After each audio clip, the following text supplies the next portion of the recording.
उत्तर प्रदेश के बागपत जिले से तिहरे हत्याकांड की सनसनीखेज खबर सामने आई। आरोपियों ने मां के साथ मासूम बच्चियों को भी बर्बरता से मार डाला। मस्जिद परिसर में तिहरे हत्याकांड को अंजाम दिया गया। बागपत जिले के दोघट के गांगनौली की बड़ी मस्जिद परिसर में शनिवार की दोपहर मुफ्ती इब्राहिम की पत्नी आलिमा इसराना, बेटी सोफिया सुमैया की दो नाबालिगों ने बसुली से सिर कुचलकर निर्मम हत्या कर दी। पुलिस ने दो आरोपियों को पकड़कर आला कत्ल, बिसौली और एक चाकू बरामद कर लिया है। शामली जिले के सुन्ना गांव निवासी मुफ्ती इब्राहिम अपने परिवार के साथ गांगनौली की बड़ी मस्जिद में ऊपरी मंजिल में बने कमरे में 3 साल से रह रहे हैं। उनकी पत्नी इसराना आलिमा की पढ़ाई करके पड़ोस की बच्चियों को दीनी तालीम देती थी।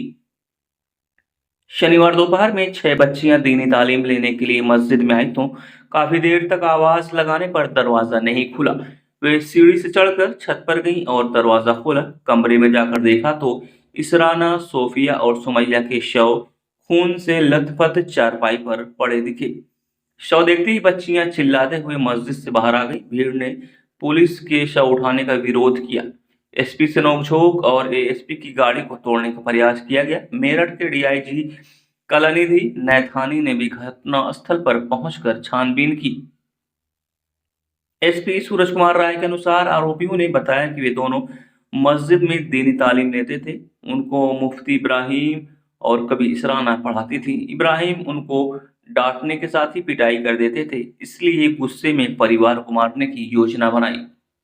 इसके लिए कई दिन से फिराक में लगे थे। उनको पता चला कि शनिवार को इब्राहिम देवबंद गए हैं तो दोपहर में दोनों मस्जिद में आए। मस्जिद में नीचे राजमिस्त्री द्वारा काम करने के लिए बसुली रखी हुई थी, जिसको उठाकर वे ऊपर ले गए।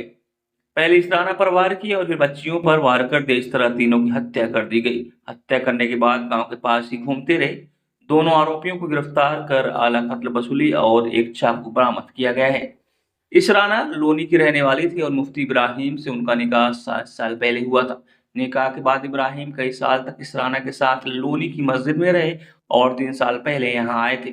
इसराना की 2 बेटियां थी, जो अब 5 महीने की गर्भवती भी थी। एसपी के सामने इब्राहिम ने इसकी पुष्टि की।